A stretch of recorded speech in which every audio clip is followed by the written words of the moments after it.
Olá, que bom estar aqui nesse dia tão especial. Eu sou Robson Frois, professor de mitologia, simbologia, filosofia e história, e fui convidado pela FIDUBEM para, nesse dia, o Internacional das Mulheres, estar aqui com a minha grande amiga Ingrid Gurgel, representando todas as mulheres que estão nos assistindo, que vão ainda assistir essa gravação quando ela ficar gravada. E estou muito feliz de estar aqui. E quero que você se apresente, meu amigo. Aliás, antes de se apresentar, deixa eu desejar a você, a todas as mulheres que estão nos ouvindo, através de você, um feliz Dia das Mulheres. Seja bem-vinda, Ingrid. Muito obrigada, Robson. Que prazer e carinho a gente estar aqui reunidos para falar sobre esse assunto tão importante, tão interessante no dia de hoje. É uma honra estar aqui representando as mulheres nesse dia e é uma grande alegria. Obrigada ao FID, obrigada a todos que estão assistindo e que vão assistir depois para participar aqui dessa conversa que com certeza vai ser muito bacana. Que ótimo. E hoje a FIDUBEM programou para a gente conversar sobre o ideal feminino. E eu queria começar a falar sobre, que a gente começasse a conversar sobre essa questão do ideal. Eu sei que você é uma mulher idealista, uma mulher que vive um grande ideal, uma filósofa, e eu quero que a gente entenda um pouco o que é essa ideia de um ideal, porque a gente vive numa sociedade que parece que as pessoas elas buscam coisas ideais, né? A pessoa quer o celular ideal, a televisão ideal, o carro ideal. Mas quando a gente fala do ser humano, parece que não tem um ideal para o ser humano, não tem um modelo. Para que a gente chegue no celular que a gente tem hoje, existiu um modelo que foi algo que foi perseguido pela indústria até que chegasse. É assim que se cresce na vida, tendo um ideal. E aí a gente, quando trata do ser humano, parece que o ser humano não precisa ter um ideal, não precisa ter um modelo. Você vê isso assim também? Que a Eu vejo, sociedade está desse jeito? eu vejo assim também, e eu vejo uma ideia interessante, que às vezes a gente tem um ideal, mas não é o ideal correto. Então, por exemplo, quando a gente fala assim, vamos falar sobre ideal feminino. E se a gente for perguntar para uma pessoa, um ideal feminino ou masculino, você pergunta assim, qual que é o seu ideal? Como é que você se imagina da forma mais ideal? A gente vai pensar normalmente hoje, o que a gente pensa? O corpo ideal, a aparência ideal, a casa ideal, o trabalho ideal, o carro ideal. O ideal para a gente hoje, a gente associa muito com algo material. E eu acho que Ah, uma ideia que a gente vai trazer aqui na conversa é de que quando a gente, por exemplo, pega essa ideia do tema do ideal feminino, mulheres que representam para a gente uma ideia, uma representação de mulher, não são mulheres que correspondem a um corpo específico, uma aparência específica, um cargo, um status específico, mas foram mulheres que viveram em nome de ideias, o que por causa disso elas marcaram a história, né? Então eu penso assim, às vezes, por exemplo, uma Joana d'Arc, uma Madre Teresa de Calcutá, além de muitos outros exemplos mais antigos ou mais recentes, elas não se enquadram nem no perfil de corpo, de estética, de dinheiro, nada disso. Pelo contrário, elas estão totalmente fora do que a gente tem isso como ideal hoje. Mas elas representam esse ideal, que eu acho que é de onde vem o termo, né? Que é ligado a uma ideia, né? Que você isso. falou assim, que eu sou uma pessoa idealista, acho que no fundo eu queria ser mesmo, né? Porque quem que é o idealista? É a pessoa que vive em nome de uma ideia. Porque a gente até gosta, mas viver, se comprometer com isso diariamente, que está o grande nó da questão, né? Que eu acho que são essas inspirações para a gente que faz a gente querer comemorar esse Dia da Mulher, né? Também. Há 2 dias atrás, eu fiz uma aula que foi sobre o ideal feminino na mitologia. Então, nessa aula, eu falei sobre. Estava falando de mitologia grega, e eu falei sobre deusas e heroínas que eram inspiradas nessas deusas. Eu percebo que falta para a gente, nessa matéria de um ideal, exatamente esses heróis, essas heroínas que nos inspirem. A gente não tem muitos heróis O que a sociedade nos dá muito hoje, o que ela constrói muito hoje, são ídolos. Pessoas que têm sucesso financeiro, pessoas que têm sucesso na carreira de música ou de esporte, alguma coisa assim, mas que, na verdade, não vivem uma vida que inspira as pessoas a serem mais elevadas. Você tem a pessoa média ali, e aí você tem que ter uma pessoa que esteja um pouquinho acima da média, que a gente olha e diz assim, poxa, eu quero chegar aqui em cima.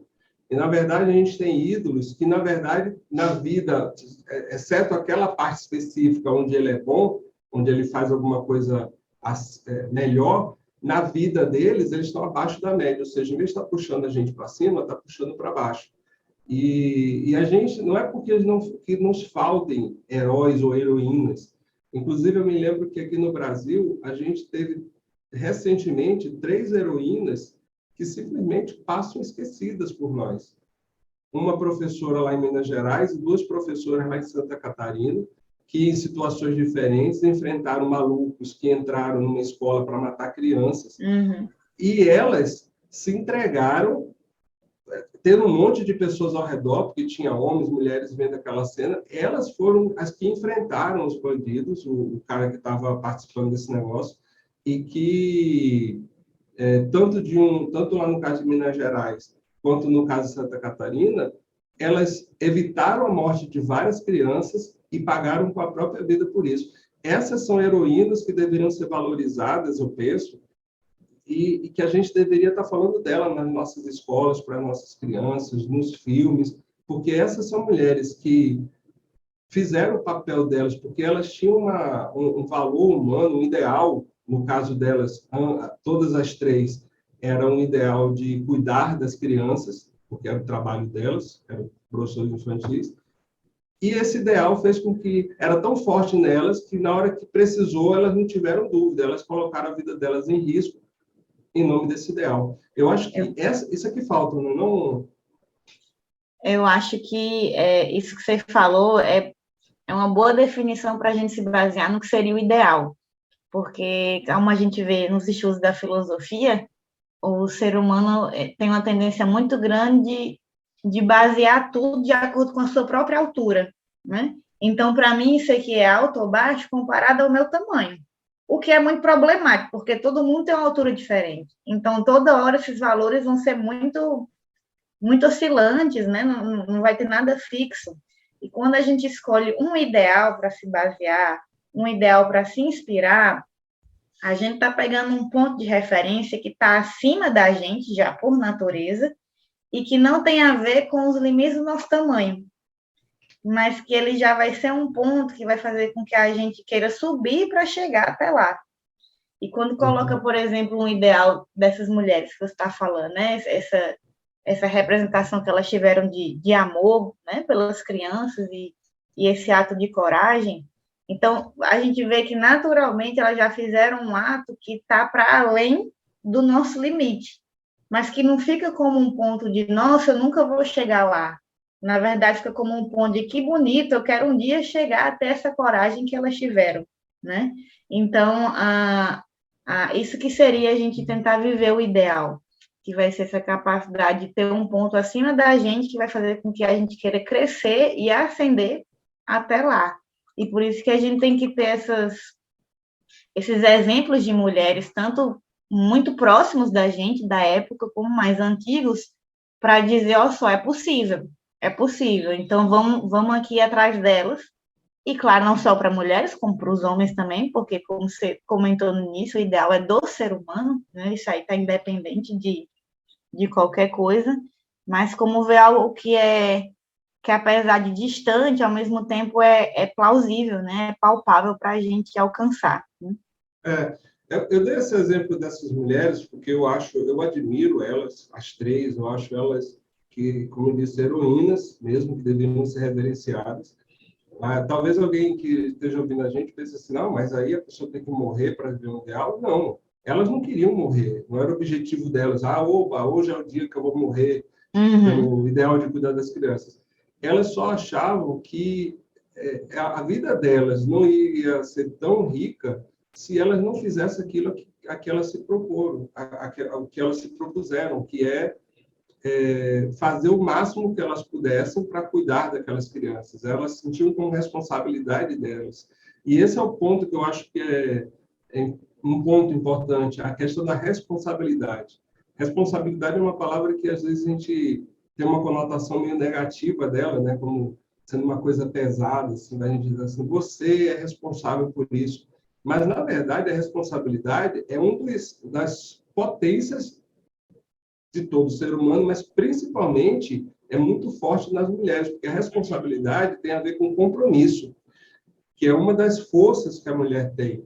Inclusive, na aula de mitologia, eu estava falando que o compromisso está ligado a uma deusa, que é a esposa de Zeus, a principal esposa de Zeus, Hera, que é de onde vem a heroína, né? Além de Eros também, mas Hera é aquela que se compromete, aquela que busca o compromisso.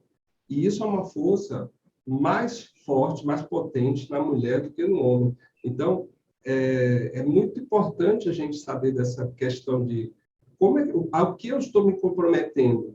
Muitas vezes eu acho que a gente se compromete muito com os nossos prazeres, com o nosso bem-estar, e muito pouco com coisas que são mais elevadas, né? Transcendentes, mais espirituais, né? Essas mulheres que eu citei, assim como a Madre Teresa, que você citou, como a Joana d'Arc, que você citou, outras, a Dona Zilda Arnes. Olha que mulher aquela, Dona Zilda Arnes, uma mulher que trabalhou a vida inteira para ajudar pessoas nas suas dificuldades, ajudou a reduzir a morte por fome no Brasil. E vai morrer uma mulher que era rica, de um padrão social alto, podia passar os dias dela no shopping, tomando chá com as amigas, mas ela vai morrer lá no Haiti, num terremoto que teve lá no Haiti, tentando ajudar as pessoas do Haiti. Olha só que mulher é essa. Essas mulheres, o que elas tinham como compromisso? Elas eram compromissadas. Elas eram filhas de Hera, dessa E o deusa do compromisso, o que é mais bonito é que não é um compromisso com si mesmo. Não é um Sim. compromisso egoísta, né? É um compromisso com o próximo. E num raio, assim, de que cada vez mais longe da família, né? Assim, não é um círculo íntimo, é um compromisso com pessoas que não conhecem, com pessoas que não têm relação familiar, que não é relação de amizade. É um compromisso genuíno com o próximo, com o Um outro, né? compromisso com uma ideia.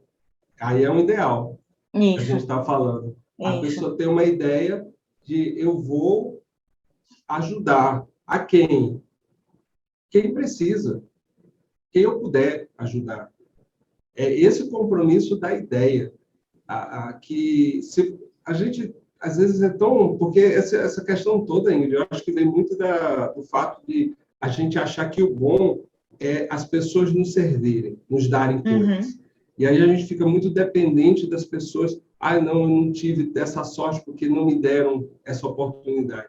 Na verdade, a felicidade da vida, ela não vem disso, ela vem de servir. Quanto mais eu sirvo, já diziam os estoicos, mais eu evoluo, quanto mais eu evoluo, melhor eu sirvo, me servindo melhor, eu evoluo melhor. Então, quando a gente se compromete a alguma coisa, com uma ideia, seja a bondade, a beleza, a justiça, a generosidade, eu quero ser bom. Aí a gente pensa assim, eu quero ser bom, mas eu vou ser bom para fulano que eu gosto, para cicrano que me Com ajudou. intenções por trás, né? Então, eu não sou bom, eu sou bom se eu vou ser bom, mas para fulana lá, eu não gosto dela, então não preciso ser bom para ela. Então, você não é bom, você é bom condicionado, você é bom por interesse. Porque se você tem um pé de laranja, se chegar uma pessoa muito boa lá e for colher desse pé, vai colher o quê? Laranja. Agora, se chegar uma pessoa que for bem má, que não gosta de ninguém, e for colher alguma coisa desse pé, vai colher o quê? Laranja. Porque é o que o pé dá. Ele não dá outra coisa, ele não escolhe assim, não, essa pessoa é ruim, eu não vou dar laranja, não, eu vou dar limão para ela. Não, ele vai dar laranja também, porque é da natureza do pé. Se eu sou uma pessoa boa, se uma pessoa é boa, ela tem que dar bondade para todos. E aí a falta desse compromisso, a falta de estar ligado a essa ideia de um compromisso, acaba fazendo a gente se distanciar disso. Eu me lembrei agora, por exemplo, da irmã Dulce, que desde os 12 anos sonhava ser freira porque ela queria ajudar os mais pobres. Aí não consegue, não aceita, porque ela é muito jovem, e ela diz assim, mas então eu vou ajudar de outra forma. Ela começa a ajudar de outra forma, cresce, até chegar no ponto lá de que podia se dedicar a ser freira, vira freira, passa a vida inteira entregue a ajudar o outro. Era a missão da vida dela. Uma menina que era jovem, ficou velha, mas ficou a vida inteira na missão dela de ajudar o outro. Eu acho que, felizmente, a gente tem muitos exemplos disso, né? De tanto locais quanto internacionais, tanto dessa época quanto de épocas antigas, da antiguidade, antes de Cristo. E que bom, né? Porque se a gente não tem nada à nossa volta que nos remeta à ideia, fica muito mais difícil da gente conseguir viver, né? Esse tipo de conduta.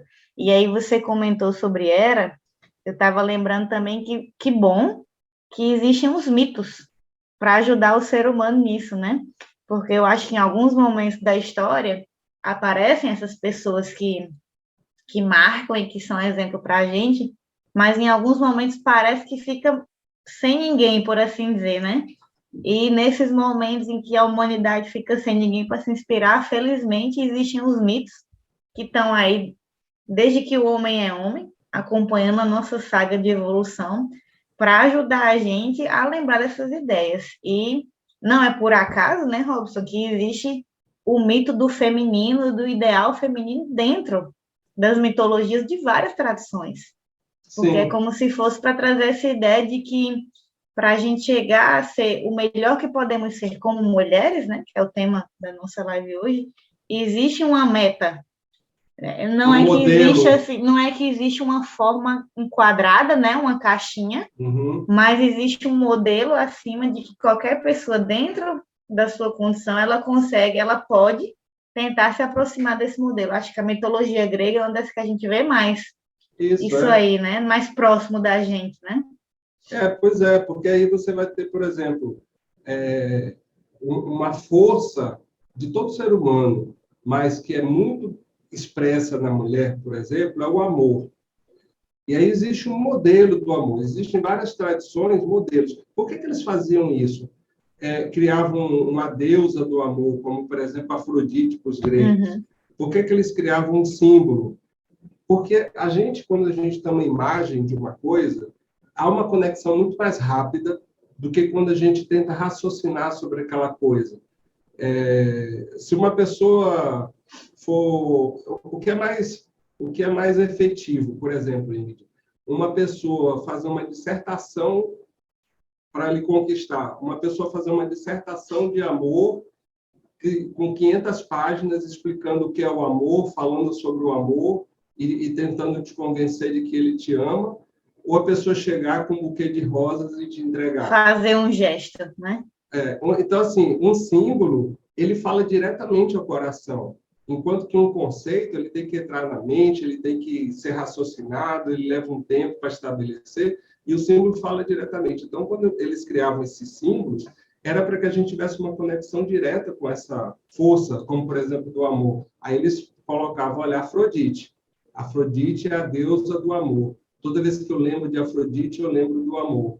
Aí eu tenho heroínas que vão representar isso para mim, tanto na mitologia grega como em outras mitologias. Você pega, por exemplo, na mitologia bíblica, a figura de Esther, que é uma mulher jovem que amava a sua sogra, que ela perde o marido, fica as duas desamparadas, e a Esther, a Noemi, que era a sogra da Esther, diz assim, minha filha, eu já sou uma velha, eu perdi meu filho, que era seu marido, você não precisa cuidar de mim, não. Vá arranjar um outro marido para você, viver sua vida. Ela disse, não, enquanto você estiver vivo, eu vou estar com você. Olha o amor, aí a força do amor de uma mulher. O quanto uma mulher une com essa força do amor, une as pessoas ao seu redor. Às vezes a gente vê famílias aquelas famílias grandes, né, que o ponto de união da família é a matriarca, aquela mãe que está lá, que chama para jantar, que chama para o Natal, que chama... porque às vezes está todo mundo da família, um meio chateado com o outro, mas assim, não, vai todo mundo aqui, porque esse é o ponto de união. Pois é, o amor é que nem a força da gravidade, ele atrai para um ponto, para um centro. E na mulher, o amor se expressa de uma forma fantástica, isso é uma outra potência, que aí, no caso, é representada nos gregos na figura de Afrodite. Então, eu acho muito bonito pensar nisso, que a gente precisa de imagens, tanto de símbolos, para que a gente possa, na hora que precise, a gente possa ter essa força chamada diretamente. Porque na hora que você precisa demonstrar amor, em alguma situação que você vê ali uma crise, você tem que dar um jeito aqui nessa crise, como é que você convoca esse amor? Não deixa eu ler um texto aqui inteiro sobre o amor para eu lembrar como é que eu convoco o amor. É muito mais fácil você lembrar de Afrodite. Assim, o que é que eu faria se eu fosse Afrodite aqui? Como é que a Afrodite atuaria aqui? Eu acho que aí a chave que você trouxe aí de que o mito, ele é vivo, né? Assim, a gente tem que viver ele. Eu como Afrodite, eu como Hera, né? Eu como esse personagem mitológico, para a gente ver que é essa ideia viva em mim que a gente vai conseguir expressá-la. Então, você falou de Hera com compromisso, Afrodite com amor, né? Não é Afrodite lá e eu aqui, é eu tentando viver a ideia que Afrodite, como símbolo, está representando, né? Um pouco Afrodite disso. Dentro de você, né? Afrodite dentro de mim, que eu acho que esse que vai ser toda a diferença, né? Todo o que vai mudar, toda a vivência da coisa, né? Robson, uma ideia que eu estava pensando aqui, a gente falando desses atributos do feminino, né, específicos, falamos um pouco da ideia não seria uma facilidade, mas um aspecto mais fluido da mulher, do feminino, que seria essa relação com compromisso, né? E falamos também dessa ideia do amor, com Afrodite, compromisso com Hera, e pensando assim também na mitologia como nosso guia para entender as ideias, eu acho que outra ideia que a gente vê nessa mitologia grega específica, que é próprio também de todo ser humano, a gente vê muito mais fluido no feminino, é essa ideia da generosidade, né, da abundância, do dar, do alimentar, do suprir essa necessidade. Acho que o aspecto mais básico do feminino, que seria esse da amamentação, né, por assim dizer, dessa alimentação, mas que, claro, não se restringe só a isso. E eu acho que seria muito próprio da deusa Deméter, né, na mitologia grega, que inclusive tem essa relação até de mãe e filha também, né, porque nem todas as deusas elas vão ter essa relação com mãe com filha, né? Uhum. E Deméter vai representar muito esse aspecto do feminino de ser a mãe, a grande mãe, aquela que vai gerar, aquela que vai... A mãe terra também, né? Querendo ou não, uhum. Aspecto do feminino, essa mãe natureza, essa mãe geradora de vida, essa mãe que vai até os infernos, né? Para salvar. Acho que tem um pouco disso nessa mitologia também, né? Essa história de Deméter é muito bonita, porque Deméter é a deusa do cultivo, da agricultura, é a deusa que faz com que a terra germine, e aí ela tem uma relação, como você diz, com a filha dela, Perséfone, que seria outra história, né? Não vai falar de Perséfone, mas através do mito de Perséfone e dos problemas que a Deméter passa para tentar rever a filha, para ter a filha de volta, e aí a mitologia grega é muito bonita nisso, através disso se criam os ciclos da inverno, primavera, verão, outono, e assim a gente tem as estações do ano, que está relacionada com isso, né, através do sequestro de Penélope. Eu acho o mito de Deméter traz muito essa questão da generosidade, porque a Deméter é essa que faz produzir. Ela gera generosidade. É um negócio que a gente entende mal, às vezes, que pensa que generosidade é só dar. Generosidade significa gerar para dar. Uhum. Isso assim. A gente tem muito nesse próprio aspecto da amamentação, porque você gera o leite para poder alimentar, né? Essa ideia também, né? Você gera o leite, você gera a vida dentro da mulher. Não existe um ser humano um ser humano da história da humanidade que não tenha sido gerado de uma mulher. Então, a mulher, ela é a vida. A força da mulher é a força da vida, da energia, do amor e da sabedoria.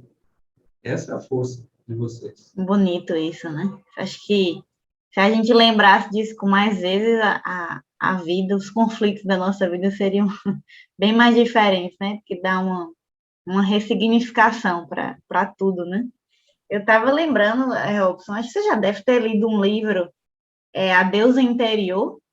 Não sei se você conhece, porque ele vai falar sobre várias divindades da mitologia grega, várias deusas, e como se fosse assim, cada uma delas representando um tipo de mulher, por assim dizer. E aí você vai lendo o texto, o livro, e no final tem umas versões que até tem um teste que você faz para ver qual que é a sua deusa.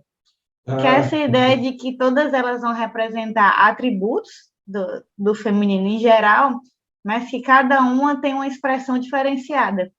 E é como se cada mulher, dependendo do seu tipo, ela vai ter aquela mulher que vai ser o perfil Deméter, a que vai ser o perfil Atena, o perfil Hera, e aí vai sendo diferenciado também, que é bem interessante.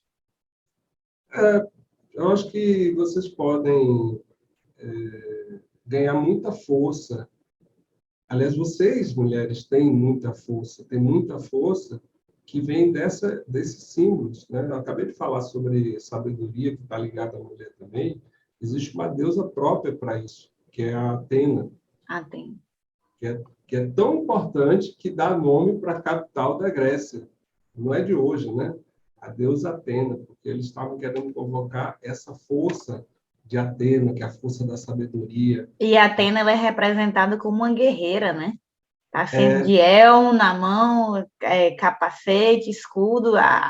Que eu gosto dessa ideia de que a sabedoria ela vai vir através de uma guerra. Interior, claro, né? Mas através da guerra também. Então, também é associada a sabedoria com a ideia de força que você falou, né? Isso, uma sabedoria com prudência, uma guerra com prudência.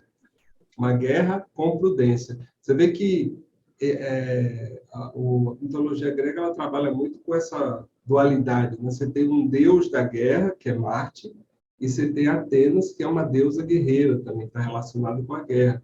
Só que existe um contraste, enquanto que Marte, que é o símbolo masculino, é aquela guerra impulsiva, que é destrutiva, Atena é a guerra com prudência, é aquela que sabe se impor sem destruir.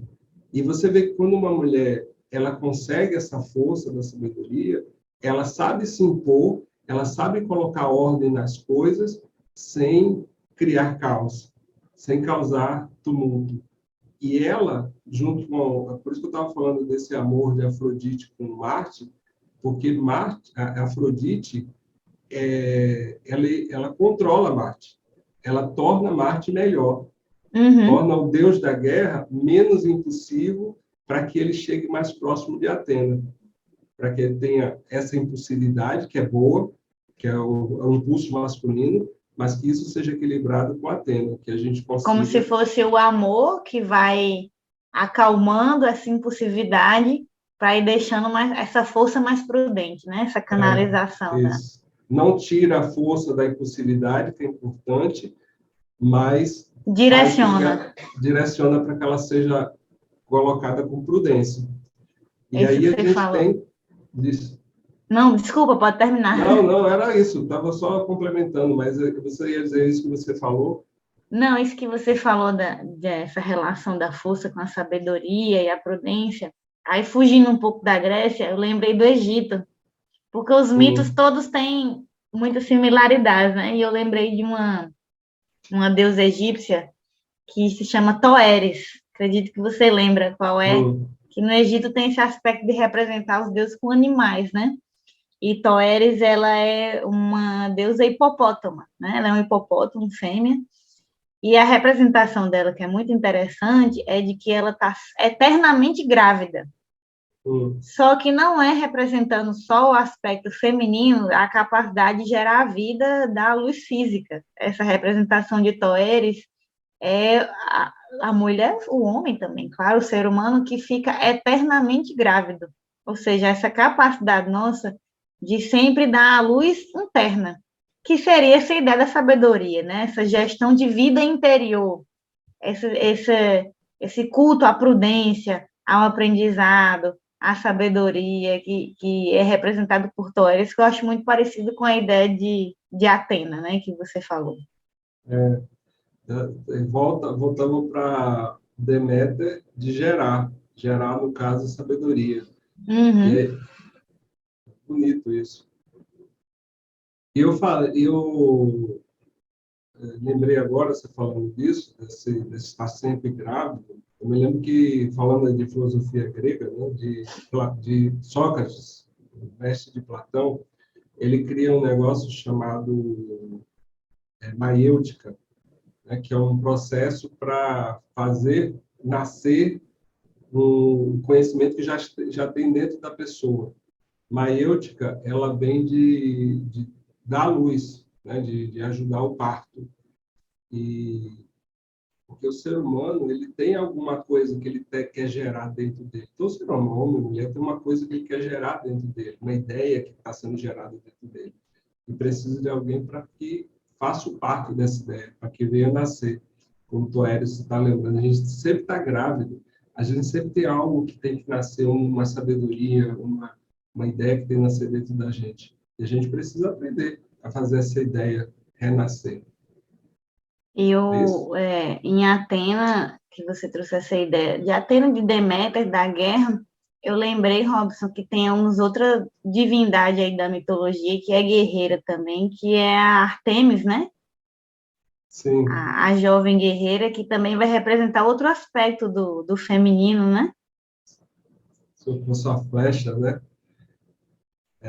Artemis, ela é a representante da força da pureza.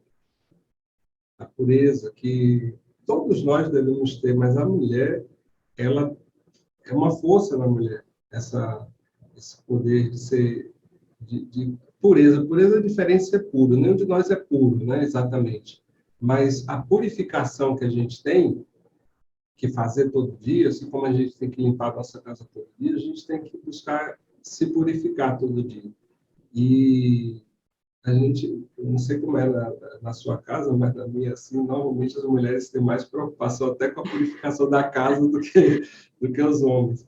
Mas a gente tem que purificar nossos pensamentos, e Artemis, ela representa essa força, esse poder. Né? Quanto de Artemis tem você? Eita, essa pergunta é capciosa, né, Robson?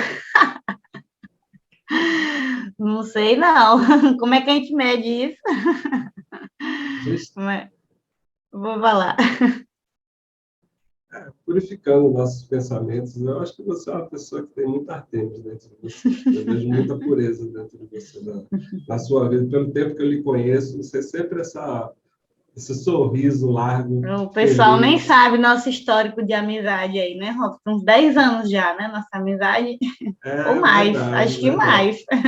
Você teve muitos momentos muito importantes na minha vida, com uma fase muito importante, minha amiga. E aí, quando você fala dessa questão da pureza, a gente falou da pureza, da sabedoria de Atena, do amor de Afrodite, generosidade de Deméter, compromisso de Hera. E aí isso vai chegar para mim numa sexta deusa grega, que é Hestia, que é uma deusa que vai trazer para a gente algo que resume tudo isso, que é a identidade. A gente saber se identificar com essa parte sagrada que tem dentro da gente. Hestia, ela tem essa força da identidade. A gente comete muitos erros na vida, entra em muitas enrascadas, porque a gente esquece quem a gente é de verdade. Quais são os nossos valores, qual é o nosso sentido de vida. E esse símbolo de Hestia ajuda a gente a lembrar quem somos de verdade, por que a gente faz o que a gente faz, qual é o significado que a gente tem na vida.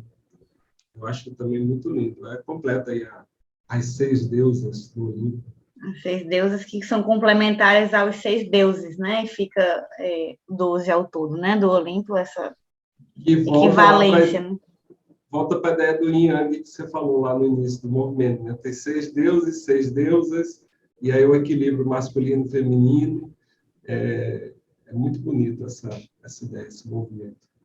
Eu acho que para o nosso diálogo aqui, para quem está nos assistindo, que eu espero que tenha ficado bem claro essa ideia de que a gente não quer falar do feminino como algo superior ao masculino, né? Que a gente tratou desse tema, e também de que falar desse ideal feminino está muito além da ideia de gênero, de sexo, de tudo isso, né? A gente está querendo representar ideias, por isso que a gente começou falando do que é um ideal, além do ideal feminino ou masculino, porque no fundo o que se resume é como ser humano, como que a gente está vivendo no mundo hoje, né? Como é que a gente está se portando e que ferramentas que a gente pode usar, embasada aí na tradição, para nos lembrar de sermos cada vez mais humanos, né? Seja dos aspectos femininos, seja dos aspectos masculinos, como você falou, resumindo aí, esta é a nossa identidade humana, que é o que a gente não pode esquecer. Lembrar de que, para além dos nossos gostos, para além da nossa vida, do nosso cotidiano, dos nossos corpos, a gente tem algo superior dentro da gente, né? A gente, como a pessoa queira chamar, que seja uma alma, um espírito, uma essência, um Deus dentro da gente, né? O mito, ele, no fundo, ele quer ajudar a gente a lembrar disso. Que no fundo, quando a gente fala de 6 deuses, a gente está falando de 6 ideias, de 6 virtudes, e é o que a gente precisa para seguir nossa caminhada humana, nossa caminhada evolutiva, né? Acho que, como diz o mago Merlin, do mito do Rei Arthur, o maior mal do homem é o esquecimento. E acho que a nossa tentativa aqui com esse bate-papo, né, Robson, é mais para a gente também que está falando, serve o lembrete, né? E para todo mundo que está assistindo também, de que a gente nunca se esqueça que a gente tem uma raiz, que a gente tem uma origem, uma essência que está para além de tudo isso, e que a gente se amarre nela, se firme nela, que a gente vê pelos exemplos da história o quanto a pessoa, mulher ou homem, são capazes de mudar o mundo, mudar o ambiente que eles vivem, né? Mudar o entorno a partir de viver em nome de ideias que, como a gente vai falando assim, são belíssimas, profundas, e que realmente elas têm essa capacidade de mudar a vida.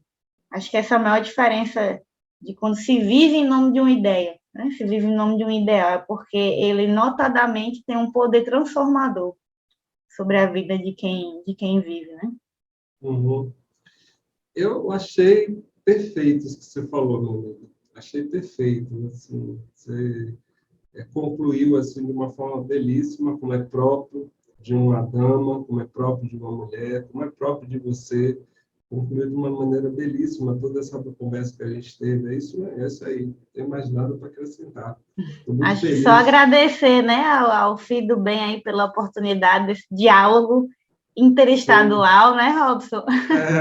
Pois é. Essa oportunidade de estar falando com você aqui normalmente até rara, mas até a semana passada a gente esteve junto, né, num evento Pois lá em é. Brasília. Mas é sempre bom estar com você, meu amigo, é sempre bom conversar com você. Eu lhe agradeço ao Filho do Bem pela oportunidade da gente ter tido essa conversa e dessa conversa poder ser útil para outras pessoas, para outras mulheres e outros homens também que vão poder ouvir um pouco disso que a gente conversou, poder tirar proveito disso para aprender a receber esses presentes que a natureza nos deu, como homens, como mulheres, que são presentes complementares, onde a gente pode unir nossas forças e se harmonizar, também, né? E se harmonizar. É isso aí. Isso aí. Então, obrigada.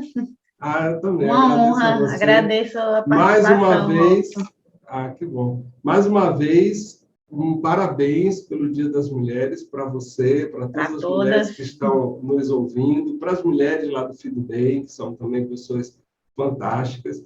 E agradeço a todos vocês que nos ouviram, e a gente aguarda vocês numa próxima oportunidade. Continuem ligados aí na Filho do Bem, que tem sempre coisas muito legais, inspiradoras para acrescentar a você como ser humano. Isso aí. Tchau, Até tchau. mais. Tchau, meu amigo. Este vídeo foi uma produção da Fido Bem. Se você gostou, deixa o seu joinha, deixa um comentário aí embaixo e confira mais do nosso conteúdo nas nossas redes sociais e principalmente em nosso portal, fidobem.com.